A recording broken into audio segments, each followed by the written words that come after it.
Bonjour Evelyne Dress. Bonjour Hélène. Je suis très contente que tu sois là ce soir parce que tu as été une des participantes au témoignage de paix de Bonheur TV. C'est comme ça qu'on s'est rencontrés, je crois. Oui, je me rappelle de ça, je ne sais plus, il y a quelques années. Ensuite, tu as eu la Coupe de la Paix. Oui. Oui. C'était une soirée avec Michel Jonas, c'est ça? C'est ça, chez Mocky, chez Ouais, Jean-Pierre Jean-Pierre Mocky. Mocky. Ouais, dans le cinéma de Jean-Pierre Mocky. Et puis, on a dû se voir pour plein d'autres choses aussi, mais pas beaucoup, Non. 3-4 fois. Et aujourd'hui, tu es là pour nous parler de ton parcours légendaire. Oui. Légendaire. Oui, puisque tu me rappelais que ça faisait 50 ans que j'étais là sur place. Oui. Donc, on peut dire oui que c'est une légende. Mais oui, parce que tu as commencé très tôt. Ouais. Très tôt. Je Alors suis raconte-moi un rentrée petit peu. au centre de la rue Blanche en 66 Ouais, et j'en suis sortie en 69. d'accord. Et alors c'est une très bonne cuvée. Ouais. Il y avait Francis Huster, Jacques Weber, Evelyne Buil, Colline Serrault, j'en oublie sûrement, Jacques Spiesser. Voilà, et tous les gens ont fait carrière. Ouais. Et tout de suite, tu as travaillé? Ouais. Je n'appartenais absolument pas à ce milieu puisque mon père était tailleur sur mesure et pauvre. Et donc, je n'avais aucune connexion avec ce métier. Mais au centre de la rue Blanche, il y avait une très jolie jeune fille qui s'appelait Dany Clément et qui était la sœur de Guy Mardel. Oh, le chanteur. Yéyé.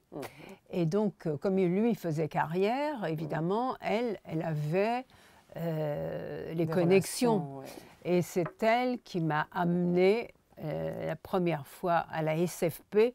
Si elle ne m'y avait pas amenée, je crois que je n'aurais jamais su où se trouvait la SFP, au Butte-Chaumont, les studios du Butte-Chaumont. Et à l'époque, il y avait un couloir qu'on appelait le couloir de la mort. Oui, je me rappelle de ça. On y passait la journée entière et en attendant qu'un réalisateur ou un assistant sorte d'un bureau. Et on lui disait, monsieur, je peux vous donner ma photo, Voilà, j'ai commencé comme ça. Et tu avais dit à tes parents, enfin, ils devaient le savoir puisque tu avais fait tes études, ils prenaient ça comment, le fait de vouloir être comédienne? Très bien, mon père voulait que je sois secrétaire de direction. Alors il m'avait inscrite dans un cours pigier ou quelque chose de genre là. Et moi, alors la sténodactylo, ça me sortait par les yeux. Et il se trouve que mon frère avait un copain qui venait jouer de la guitare à la maison et qui passait le concours du centre de la rue Blanche. Et donc, je me suis confiée à lui en lui disant « Oh là là, moi, c'est mon rêve de faire comédienne. » Et il m'a dit « T'as qu'à passer le concours du centre de la rue Blanche. Tu ne seras pas reçue, mais tu sauras au moins comment ça se passe. » Je dis « Oui, d'accord, mais alors qu'est-ce que j'apprends ?» Alors il m'a dit « Toi, avec ton physique, tu devrais apprendre telle scène du jeu de l'amour et du hasard de Marivaux et telle autre des Caprices de Marianne. » Donc c'était Sylvia pour les jeux de l'amour et du hasard et Marianne pour les Caprices. Et donc je suis arrivée au centre le jour de l'audition, de la première audition. Et je crois que ce sont le jury qui m'a demandé de choisir Sylvia. J'avais pas de réplique, donc j'en ai trouvé une sur place. Et le soir, on annonçait, c'était Jean Meyer qui annonçait les résultats. Et j'étais retenue. Le camarade qui m'avait mise sur le coup, lui, ne l'était pas. Aïe, aïe, aïe. Et il est devenu un de mes détracteurs. Aïe, aïe, aïe. Et puis, le lendemain, évidemment, j'ai passé le deuxième tour. Et là, j'ai eu le trac parce que je me suis dit, non, c'est pas possible. J'ai eu un tour, je ne veux pas rater le deuxième. Et voilà, j'ai eu le deuxième tour aussi. Et j'ai pu faire mes études, lâcher la sténodactylo et faire mes études au centre de la rue Blanche. J'ai été très studieuse. Parce que je ne savais rien, je ne connaissais rien, je n'avais pas eu de cours avant. Et j'ai tout appris au centre, même les rapports entre les comédiens. c'est pas rien. Et donc après, théâtre, beaucoup? Oui, j'ai tout de suite démarré grâce à Dany Clément qui m'a présenté les gens qu'il fallait. Alors j'ai fait beaucoup de figuration d'abord pour commencer. Et puis j'ai ensuite joué au théâtre, oui, des grands textes. Le Marchand de Venise avec Claude Dauphin, au théâtre Édouard VII.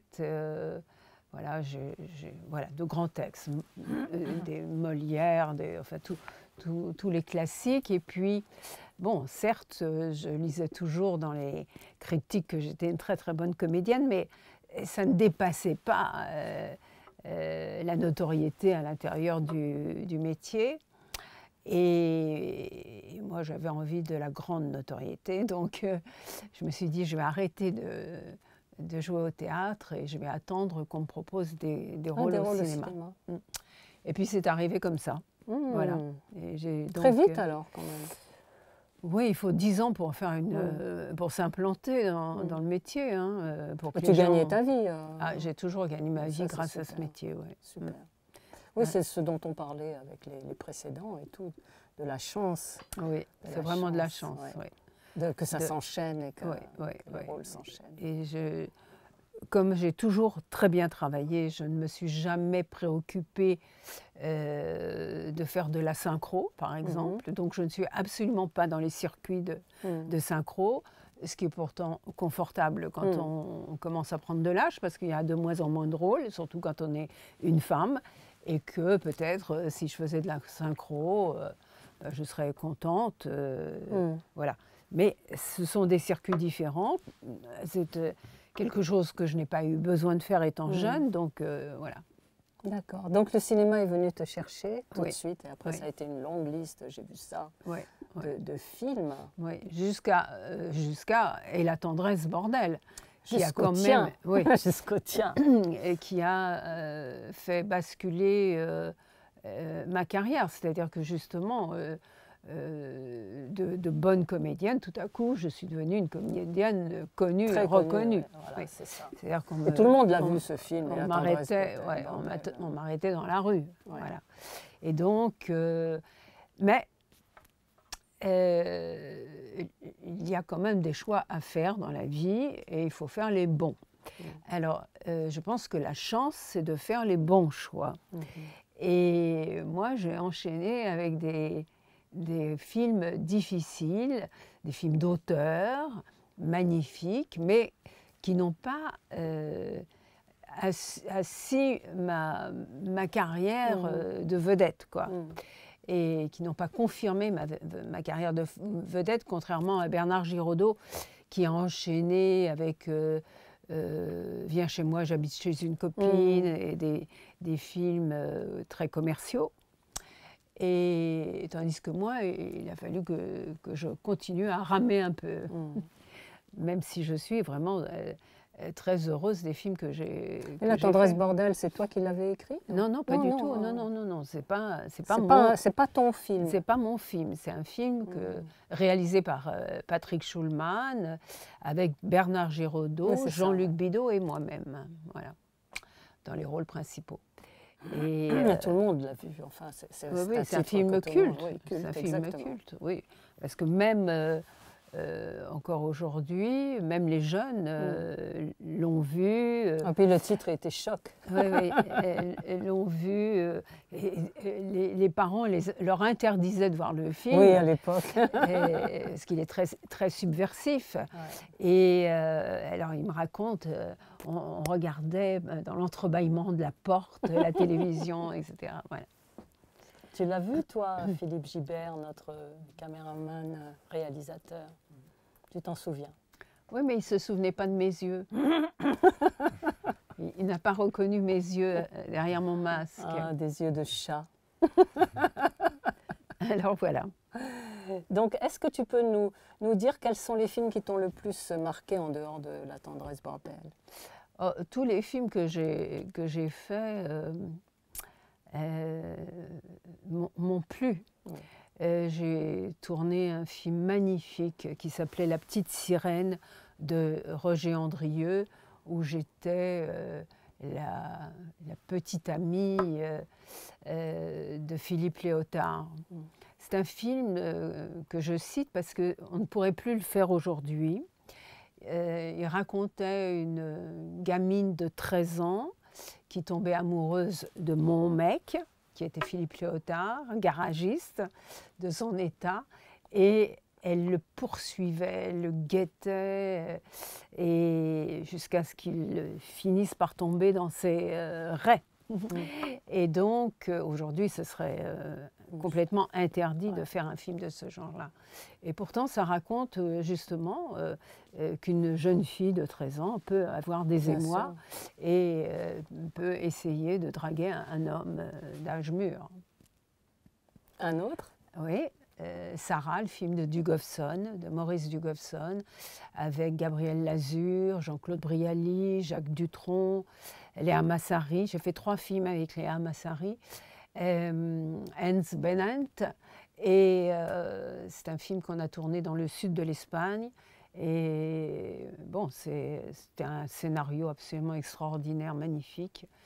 Et mes séquences étaient avec Jacques Dutronc et ça a été vraiment une très belle expérience. J'ai aussi tourné un film que j'aime beaucoup, justement encore avec Léa Massary, qui s'appelait La Flambeuse de Rachel Weinberg, où il y avait Laurent Terzieff, Léa Massary, Gérard Blin, Didier Sauvegrain.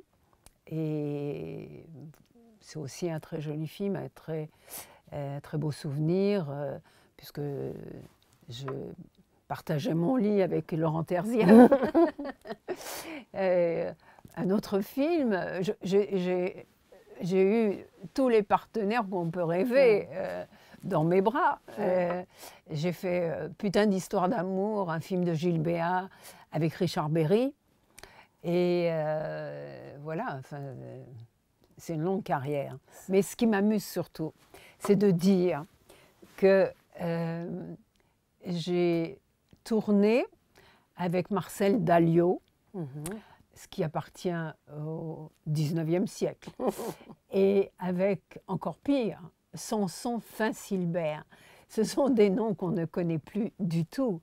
Et Samson Finsilbert était la voix de Danton dans le Napoléon d'Abel Gance.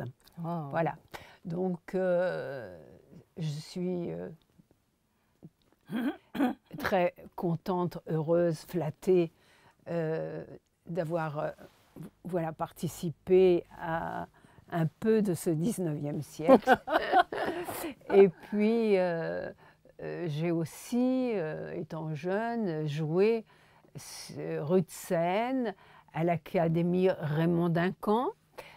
Raymond Duncan était le frère d'Isadora Duncan. Alors encore une chose qui appartient au XIXe siècle. Et Raymond vivait comme sa sœur Isadora, c'est-à-dire qu'il portait une toge et les pieds nus dans les sandales, même en hiver. Et donc ça, c'est des images extraordinaires pour moi. Et au théâtre, tes préférés, les rôles préférés que tu as eu, il doit y en avoir beaucoup. Oui. J'ai donc joué avec Claude Dauphin, Le Marchand de Venise de Shakespeare. Et évidemment, c'était un grand souvenir de théâtre, d'autant que j'ai eu la plus belle critique qu'on puisse imaginer de la part de Jean-Jacques Gaultier, qui était le critique que tout le monde craignait, qui écrivait dans Le Figaro. Et je me souviens qu'après la représentation, un des comédiens était allé au kiosque acheter Le Figaro tout frais, arrivé dans la nuit comme ça. Et il arrive, on était en train de boire un verre en attendant cette critique au Bistingo à Saint-Germain-des-Prés. Et il arrive et il lit, il dit « Et Evelyne Dresse, chez qui tout est joli, la voix, la prestance, le machin. » Enfin bon, moi je lui dis « Arrête tes conneries. » Il dit « Non, mais je t'assure, c'est écrit. » Quel bonheur. Ouais. Et sinon, j'ai joué un magnifique texte de Václav Havel qui s'appelait Largo Desolato au théâtre La Bruyère. Et c'était vraiment un très très beau spectacle aussi. Voilà, j'ai joué. J'ai eu aussi des one-woman shows. Ah oui, ça je ne savais pas. Je dois être la première à avoir fait des one-woman shows. Oui. C'est-à-dire que tu faisais des sketchs? Je suis souvent la première en toutes choses et c'est pas toujours. Raconte, qu'est-ce que tu faisais dans tes one-woman shows? Je chantais, je dansais, j'avais des sketchs. D'accord. Oui. Quelle année c'était ça? Tu sais plus? Je devais être à peine sortie du centre de la rue Blanche. Au tout début, oui. Oui, tu t'es dit, voilà, autant y aller tout de suite. Oui, ça s'est fait comme ça. Chanter, je ne savais pas que tu chantais. Bah ouais, je chante aussi. Aussi. Tu as fait des disques? Oui. Ah. Jacques Canetti me prédisait une grande carrière. Et il voulait absolument faire un spectacle avec moi de chansons de Boris Vian. Et il me payait un pianiste pour répéter les chansons et tout ça. Et je ne sais pas pourquoi, c'est moi qui me suis retirée. Je ne sais pas ce qui m'a pris. Ça m'arrive des fois. Ah, et donc, tu sens pas le truc Ouais, je sais pas, peut-être la peur ou je ne sais pas. En tout cas, je n'ai pas fait ce spectacle, mais j'ai enregistré pour Canetti plusieurs disques de poésie. Desnos, Queneau, Vian, Prévert, voilà. Qu'il a exploité, qu'il a sorti. Oui, bien sûr, qui existe toujours. D'accord, mais c'est énorme. Et alors, comment t'en es venu d'un seul coup à écrire ton propre scénario, à tourner ton propre film, etc. Oui, et donc, je faisais une belle carrière de comédienne. Et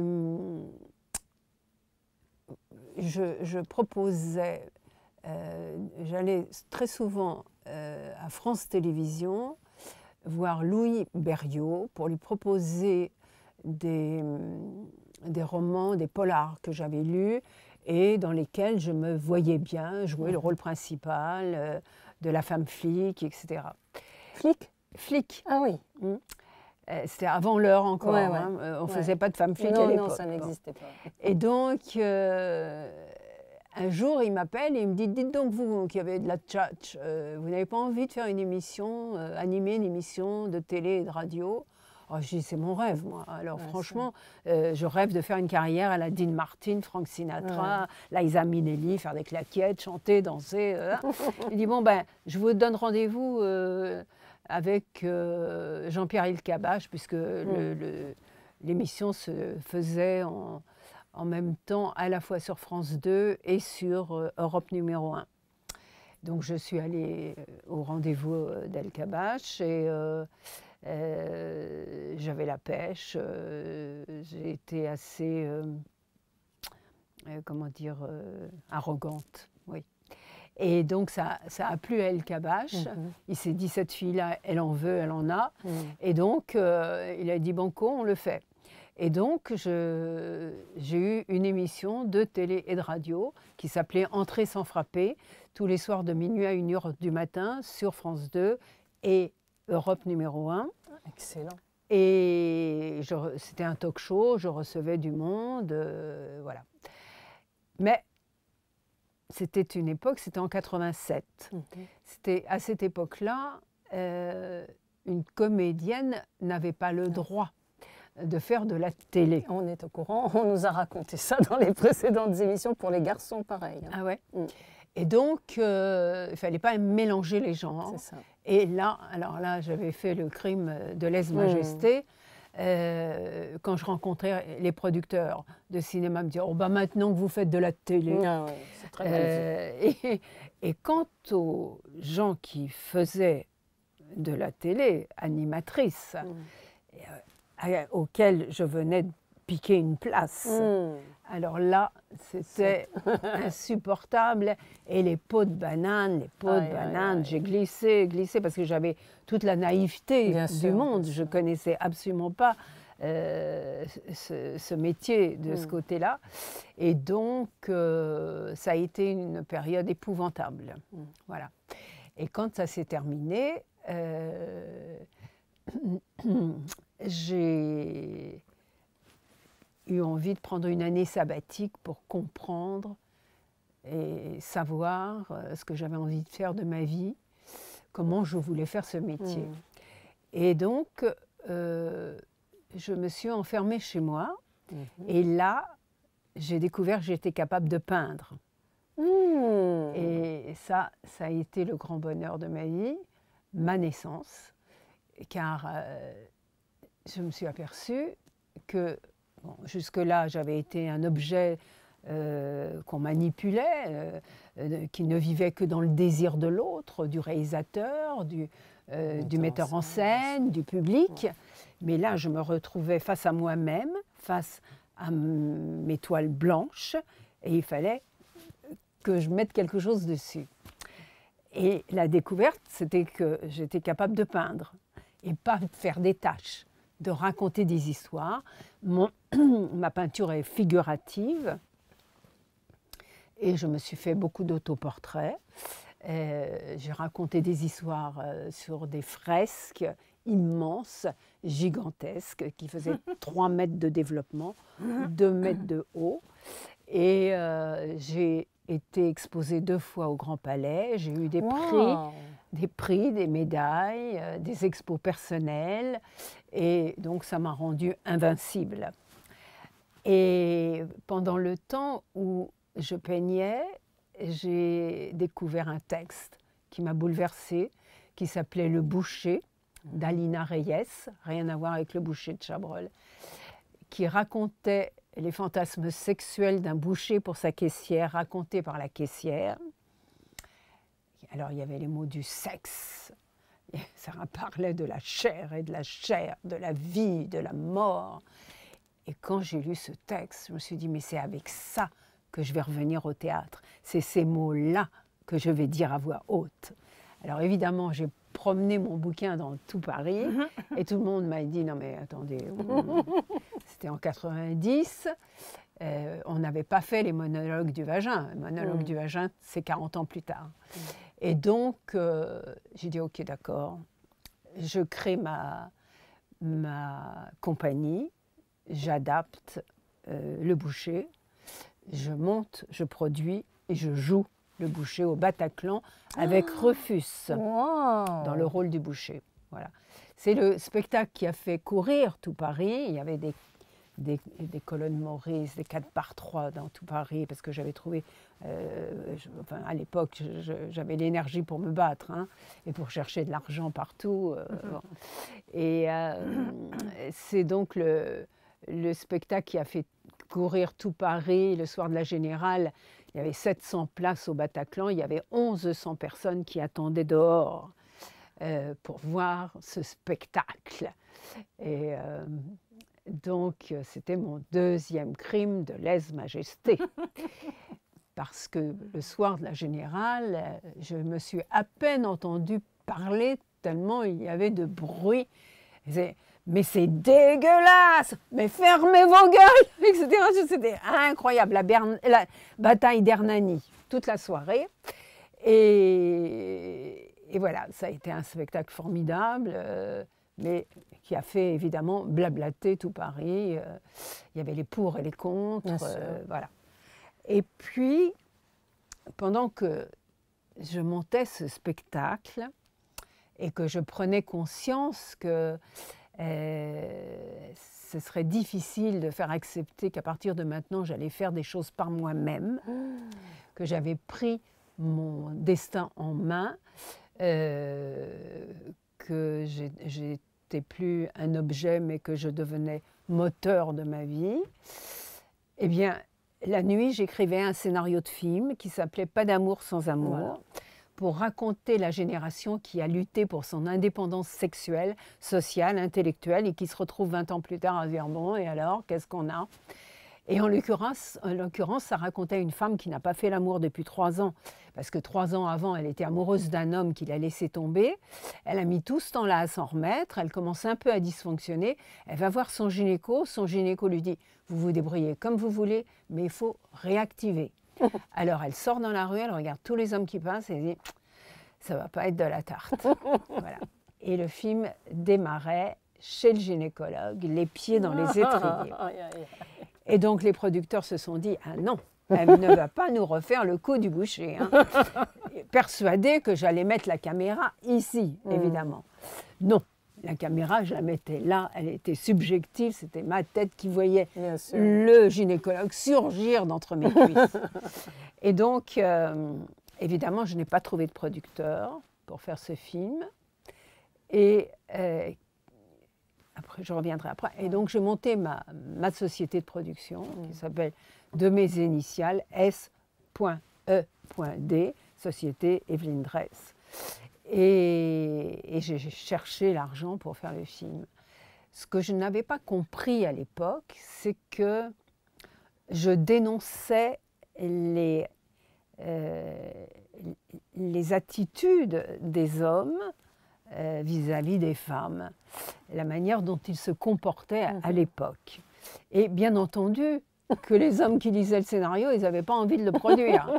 Mais je n'avais pas compris ça. Je me disais, mais pourquoi ils ne veulent pas? Voilà, la raison, c'était que j'étais encore une fois 30 ans trop tôt. Je disais, hein. Bon, alors ce qu'il faut dire quand même, c'est que moi, je les traitais avec beaucoup d'indulgence et beaucoup de gentillesse, malgré tout. C'est vrai. Et ce qui n'est peut-être pas exactement le cas aujourd'hui. Voilà. C'est un film délicieux. Oui. Et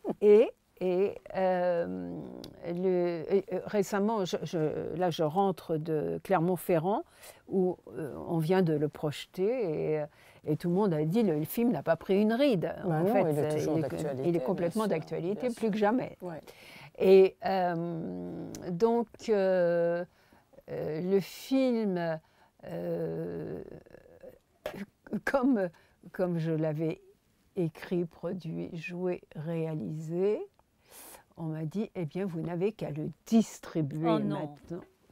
Alors, j'ai dû le distribuer.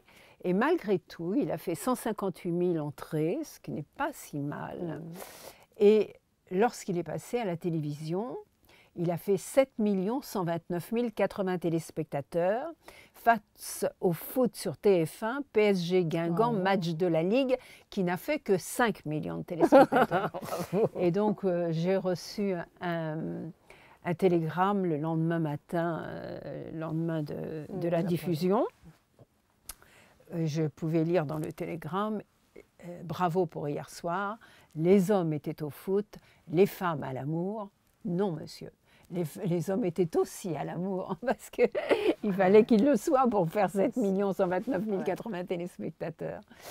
Alors, tout le monde peut se demander pourquoi je n'ai pas fait d'autres films derrière. Et d'abord parce que il a fallu que je me remette de cette expérience qui a été très douloureuse.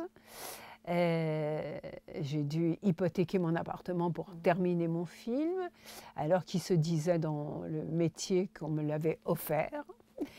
Et donc, le film a été sélectionné pour les Golden Globes à Los Angeles. Donc, je suis partie avec à Los Angeles. D'ailleurs, le film a fait le tour du monde. Je l'ai accompagné. Je suis partie de Paris. J'ai fait Los Angeles, Tahiti, Nouméa, Sydney, Paris. Partout, un accueil absolument extraordinaire. Aux États-Unis, j'ai été invitée par toutes les ligues de femmes. Tout le monde me disait, elle écrit, elle produit, elle joue, elle réalise. Elle s'appelle Evelyne Dress. Alors qu'ici, bon, comme j'ai expliqué. Et puis, en fait, j'avais écrit un scénario. Je n'avais pas écrit d'autres scénarios derrière.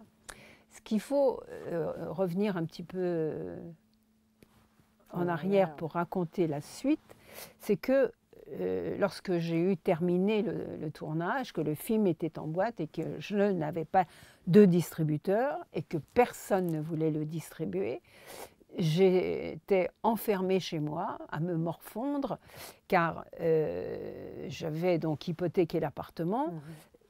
Il fallait faire rentrer l'argent pour pouvoir lever cette hypothèque. Et j'avais, comment dire, les Sofica m'avaient avancé, tout le monde m'avait avancé de l'argent pour le tourner, finir, mais il fallait que je rembourse les banques. Ça. Et donc, je ne sortais pas de chez moi. Et j'ai une copine qui m'appelle et qui me dit « Mais viens, sors, ça te sert à quoi de rester enfermée? Accompagne-moi, je vais voir Marc Jolivet au théâtre rue du Rocher. » Ok, donc je l'accompagne. À la fin du spectacle, il y avait un cocktail parce que c'était une 100e. Et je errais comme ça dans le public avec mon verre à la main. Et là, il y a une jeune femme qui me saute dessus et qui me dit « Ah, bonjour, comment tu vas ?» Ah ben, je vais bien. Elle me dit « Qu'est-ce que tu fais en ce moment ?» Alors, je viens de faire un film comme réalisatrice. Ah bon, ça raconte quoi? Alors, l'histoire d'une femme, etc. Elle me dit « Oh, mais c'est drôlement intéressant, t'as jamais pensé en faire un bouquin ?» Elle avait une voix un peu aiguë, c'est pour ça que Et alors, je dis un bouquin, non, mais j'aimerais bien qu'un éditeur prenne mon scénario et l'édite, parce que je dis des choses importantes sur la génération, etc. Elle dit « je vais en parler avec mon éditeur, peut-être que ça va l'intéresser. » Je rentre chez moi encore plus déprimée en me disant « Mais ça sert à quoi de sortir ?» Et le lendemain, coup de téléphone, elle me dit « Allô, alors j'en ai parlé avec mon éditeur, ça l'intéresse beaucoup. » Je dis « C'est qui ton éditeur ?» Parce que j'étais très dubitative. Elle me dit « C'est Plomb. » Ah, Plomb? Ah oui, oui, alors là, écoute, il faut le rencontrer immédiatement parce que le film va sortir, il faut absolument le rencontrer. Oui, oui, alors si tu veux, mercredi soir, très bien, mercredi soir, donc j'étais chez Plomb, chez un directeur littéraire qui s'appelait François Laurent, qui était aussi un journaliste, et qui me dit « Bon, écoutez, moi, je veux voir le film, je veux lire le scénario. » Très bien, je vous ai apporté le scénario. Le film, je vous organise une projection la semaine prochaine au Club 13. Très bien, donc il est là, il voit le film, il se marre, il adore, etc. Et après le film, il me dit « Écoutez, il faut signer immédiatement parce que nous, on ne travaille pas avec les écrivains sans signer de contrat. » Mais je dis « Écoutez, laissez-moi un peu de temps parce que moi, je ne sais pas si je sais écrire un roman. Mais alors, mettez-vous vite au travail, vite, tout ça. » Très bien. Je rentre chez moi. J'ai sorti tous les romans de la bibliothèque pour voir comment commencer un roman. Et puis, une nuit, tout à coup, tout à l'heure, j'ai posé mes fesses sur le bord du lit, écarté les cuisses à les décrocher de mon bas-ventre et j'en écris comme ça 15 pages et je les envoie à François Laurent. Il me dit « Génial, on signe tout de suite, tout de suite !» Il m'a appelé 3 fois dans la même journée. C'était la première fois que j'étais autant sollicitée pour signer un contrat. Et j'ai signé comme mon arrêt de mort. Je me suis dit, mais qu'est-ce que je vais mettre dans le roman? Et donc, dès que j'avais écrit un chapitre, je lui envoyais pour avoir son retour, pour être sûre que je ne faisais pas fausse route et tout ça. Et quand j'arrivais chez Plomb et que je croisais du monde dans l'escalier monumental, ça, les gens me disaient « Bonjour, alors à ce qui paraît, vous écrivez un best-seller ?» Alors, c'est magnifique. Moi, si on me parlait, je disais « Vous savez, je suis en train d'écrire un best-seller. » Je ne savais pas que ça ne se passait pas comme ça, en fait. Et le livre a été terminé, tout le monde était très heureux du résultat. Et là, il a fallu que j'avoue que le film ne sortait pas, parce que je n'avais pas de distributeur. Mais j'ai dit à Olivier Orban, qui dirigeait Plomb, il me semble que si on organise un déjeuner avec Denis Château, qui donne les salles pour Pâté, eh bien, et s'il vous entend parler du livre et tout ça, peut-être qu'il aura envie de me donner des salles pour pouvoir sortir en même temps. Il dit « Banco, on fait organiser le déjeuner. Et pendant tout le déjeuner, Denis Château a entendu, vous savez, pour nous, c'est un best-seller. Hein. On n'a jamais lu un livre comme ça. C'est un livre à l'américaine. On va faire un carton. Et donc, Denis Château a dit, bon, bah, écoutez, je donne des salles. Voilà. Et c'est comme ça que tu as pu distribuer. C'est comme ça que j'ai sorti le film, oui. Et le livre était en tête de gondole chez Virgin, à la Fnac, partout. Et le film, bon, ben, on m'a donné quelques salles, mais pas suffisamment pour que je fasse un énorme succès. Mais donc, j'ai fait mais il a été acheté par la télé. 158. Après. Non, il était préacheté. Ah, il était préacheté. Et France 2 l'a racheté le lendemain du score. Ouais. Et il me l'a racheté à un prix qui a permis que je lève mon hypothèque. Ouais. Oui. Et ils l'ont gardé pour la Coupe du Monde. Ils m'ont projeté et m'ont diffusé le soir d'une huitième de finale, Argentine-Angleterre en 98, qui là a fait 10 millions. Argentine-Angleterre, et moi je n'en ai fait que 5. Mais en tout cas, c'est quand même énorme. C'est quand même énorme. Voilà. Bah, bravo, c'est magnifique. Mais c'était quand même des sujets de société, quoi. Oui, c'était la position de la femme dans tout ça. Oui, et depuis toujours, en fait. Même dans La tendresse bordel, il y avait, ça touchait à ces sujets-là. Tu étais venue pour la cause des femmes, en fait. Oui. Et alors, en tout cas, comme le livre avait très bien marché, Plon m'a demandé si je voulais en écrire un deuxième. Et oui, bien sûr, ça m'avait plu, ça m'avait réparé aussi. Et donc, j'ai enchaîné comme ça. 10 livres. Oui, 10 livres. J'en suis au 10e. Alors, tu en as un qui sort là maintenant. Oui, le 11 mars. D'accord. 5 jours de la vie d'une femme. Alors on va me dire, c'est un titre qui rappelle 24 heures de la vie d'une femme. Oui, c'est vrai, mon héroïne essaye de lire le livre de Zweig, 24 heures de la vie d'une femme, un soir où elle est bourrée et elle n'y arrive pas.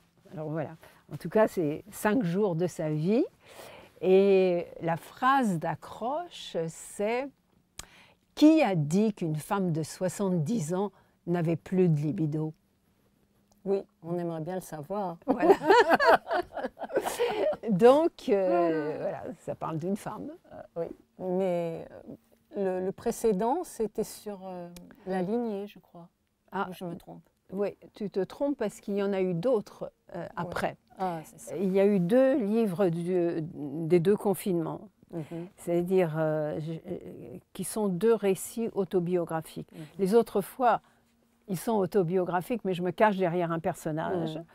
Ils sont autobiographiques parce que lorsque d'abord, je suis un écrivain voyageur, Les Tournesols de Jérusalem, Le Rendez-vous de Rangoon, Les Chemins de Garveline. Quand j'ai l'idée d'un roman, j'écris un synopsis, ça tient en 5-6 pages, je connais le début et la fin de mon histoire. Entre-temps, je ne sais pas ce qui se passe, donc je me mets dans la peau de mes héroïnes et je vais vivre leur vie dans le pays que je leur ai choisi. Et donc, ce qui fait que tout ce qu'il m'arrive, je l'offre à mon héroïne et inversement, on s'échange les rôles et on ne sait plus à la fin qui est qui. Et donc forcément, elle me ressemble intérieurement, psychologiquement, car ce sont mes émotions, c'est ma façon de voir les choses que je lui transmets. Et puis aussi, c'est que ce que je dis dans un prochain, c'est que j'écris des héroïnes qui sont plus courageuses que moi. Et je vais te rappeler quelque chose, c'est que quand je pars, comme ça, pour le bout du monde, c'est pas Evelyne Dress qui part, c'est mon héroïne. Tu n'es pas concernée. C'est pas que je sois pas concernée, mais c'est une autre moi. C'est comme un rôle, en fait. Oui, exactement. Par exemple, Vincent Lindon est bourré de tics dans la vie. Quand il devient un personnage, il n'a plus de tics. C'est normal, ce n'est plus lui, c'est l'autre. Francis Perrin est bègue oui, je dans la sais. vie, et quand il joue, il ne l'est D'accord. plus. Moi, je dis à tous les médecins du monde qu'ils devraient se pencher sur la question et changer le nom des personnes qui sont malades, car Evelyne est peut-être malade, mais pas Hélène. Donc, si je deviens Hélène, je ne suis plus malade. C'est ce que je te racontais, Oh, qui est quelle merveille, dans ouais. le Talmud. Lorsqu'une personne est malade, il faut lui changer de nom. Et on lui rajoute le mot Raïm, car c'est le mot vie, C'est ça, c'est ça la veut dire vie. vie. Voilà. On lui donne la vie. On en lui fait. donne la vie. Voilà. Et donc j'explique ça pratiquement dans tous mes romans, c'est que ce n'est pas moi qui pars, ce sont mes héroïnes, et mes héroïnes sont capables de faire des choses que je ne serais pas capable de faire. Quand je suis allée à Rangoon, que j'avais l'idée d'écrire un livre, un roman qui se passe en Birmanie, j'ai été contactée par Reporters sans frontières qui m'a demandé si je pouvais accepter d'aller remettre 5 000 $ à une dissidente proche de Aung San Suu Kyi. Cette dissidente qui s'appelle San San Nwe venait de purger 10 ans de prison, raison pour laquelle Reporters sans frontières n'avait pas réussi à aller lui remettre un prix Reporters sans frontières de 5 000 $. Pardon. Et donc, ils m'ont dit, si vous y arrivez, ce sera vraiment formidable, mais ne gardez sur vous ni son nom, ni son adresse, ni son numéro de téléphone, car si on vous surprend avec ces infos sur vous, vous irez directement en prison et on ne pourra rien faire pour vous. Moi, je me suis dit, mais c'est génial, parce que peut-être que je n'aurais jamais eu cette idée pour mon héroïne, donc je vais le tenter. Et je l'ai tenté. Et ça a donné un livre magnifique. Voilà. Et donc... pareil, lorsque j'écris Les chemins de Garveline, évidemment, je peux aller à 60 km de Varsovie en train, mais ce n'est pas drôle. Donc je prends un vélo, je loue un vélo et je fais 60 km, puis après Garveline, Cracovie, donc je ne sais plus exactement combien de kilomètres, mais 200 à vélo. Et voilà, oui, je fais des choses, je me mets dans des conditions extrêmes, parce que c'est ça qui m'amuse. Et donc, pour en revenir au dernier texte, ce sont donc des autobiographies, et il y en a une qui s'appelle Mes chats, les chats n'étant qu'un prétexte à parler de moi. Et le livre s'ouvre sur une séquence de « Et la tendresse, bordel », parce que dans ce film où j'étais mariée à Bernard Giraudot, nous avions un chat qui s'appelait Clitoris. Je me rappelle de voilà. ça. Et donc, c'est ma rencontre avec 7 chats qui ont croisé ma vie, et quelquefois, il s'est trouvé un homme derrière un chat. Voilà. Le suivant, ça s'appelle « Pour l'amour de Le Dauphiné ». Et alors là, je remonte à un autre roman qui s'appelait « La maison de Petit-Chay » qui se racontait d'été en été dans la maison de vacances. Dans cette maison viennent chaque été Alma et Jessica, qui sont 2 sœurs qui ont 6 ans de différence. Leur grand-mère maternelle à laquelle appartient cette ferme qu'on réhabilite d'année en année. Les parents d'Alma et Jessica, tous ces gens sont très loufoques. C'est une maison dans laquelle ça rit, ça pleure, ça chante, ça crie, ça jette tout à figure, objet, insulte, tchardas, ils sont un peu hongrois. Et au bout du chemin, il y a une maison bourgeoise d'un médecin de Grenoble qui vient chaque été en vacances avec sa femme et leur fils qui s'appelle Jacques et dont la plus jeune des 2 sœurs de l'autre bout du chemin est éperdument amoureuse depuis qu'elle est bébé, depuis qu'elle sait marcher. Elle est persuadée que Jacques lui est prédestiné, qu'il est l'homme de sa vie. Le seul problème d'Alma, c'est que c'est sa sœur Jessica qui épouse Jacques. Oh là là. Et donc chaque été, on retrouve ces 2 sœurs avec l'une qui veut garder ce qui lui appartient et l'autre qui veut reprendre ce qu'on lui a volé. Voilà, c'est très rock'n'roll. Et en fait, ce roman partait d'une histoire vraie. C'est-à-dire que la petite fille amoureuse du jeune homme du bout du chemin, c'était moi. Je suis née à Lyon dans le train parce que ma mère voulait accoucher à Grenoble auprès de sa mère qui habitait Grenoble et qui avait une ferme à Petit-Chay sur la route Napoléon à 30 km de Grenoble. Alors tout le monde connaît le lac de la Fraye, la côte de la Fraye, une côte à 12% très dangereuse. Et ma grand-mère avait donc une maison à Petit-Chais, un hameau de 5 maisons, où j'ai passé toutes mes vacances d'été, d'hiver, de printemps, etc. Que faire à Petit-Chais quand on est une petite fille? J'avais à peine 5 ans que j'étais déjà amoureuse du jeune homme du bout du chemin, qui lui devait en avoir 17 ou 19, et évidemment ne me regardait pas. J'étais un bébé pour lui.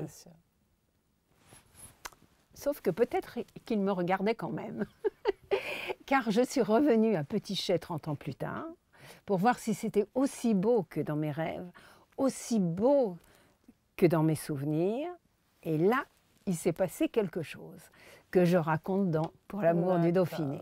C'est magnifique. Alors, est-ce que tu pourrais, c'est la question rituelle de cette émission, faire part aux téléspectateurs, aux internautes, de tes techniques quand c'est le creux de la vague pour remonter? Très important en ce moment pour tout le monde. Oui, mais... Est-ce que tu en as des techniques? Peut-être pas. Il n'y a pas de... Il n'y a pas de creux de la vague. Finalement, c'est très étrange parce que je pense être à la fois pessimiste et optimiste. Et donc, oui, j'ai eu des périodes de grand désespoir, évidemment. Mais je m'arrange aujourd'hui à ne pas me mettre en situation de désespoir. Et donc, parce que je sais que le temps est compté. Et que je n'ai plus de temps à passer avec de mauvaises personnes, des personnes négatives. Et donc, je m'économise. Voilà. C'est ma façon à moi de me préserver et pour essayer de durer le plus longtemps possible. J'ai tant de choses à faire encore. Il y a beaucoup à faire. Et je suis si triste de savoir que la vie est derrière plutôt que devant. Oh, ça, c'est encore à voir. Mais mon grand-père m'a toujours dit qu'on était programmé pour aller jusqu'à 120 ans. Donc ça va, tu as beaucoup de temps devant. Ça va, voilà. Tu peux en écrire encore 200 à l'allure où tu vas, parce que dès le matin, tu t'y mets et tu écris. Je passe mon temps à écrire. J'ai quitté mon Mac pour venir te voir. Oui, je sais. Bon, voilà. Si tu fais une scène, d'autant que j'ai encore beaucoup d'activités aussi dans le cinéma. Oui, c'est ça, parce que tu es dans partout. Des commissions. En tant que productrice. Oui. Voilà. Et c'est ça le prochain rendez-vous, donc. Oui. C'est super. Est-ce que tu as autre chose à rajouter qu'on n'a pas évoqué? Non, je ne crois pas. J'ai été très bavarde, me semble-t-il. Mais c'était magnifique. C'est magnifique. Tu reviens quand tu veux. Merci. Il va falloir que je recharge les batteries parce que je ne vais pas raconter la même chose la prochaine fois. Tu rechargeras. On pourra prendre des sujets autres. Autres, oui. Voilà. Bon. Merci en tout cas de m'avoir reçue. Merci à toi.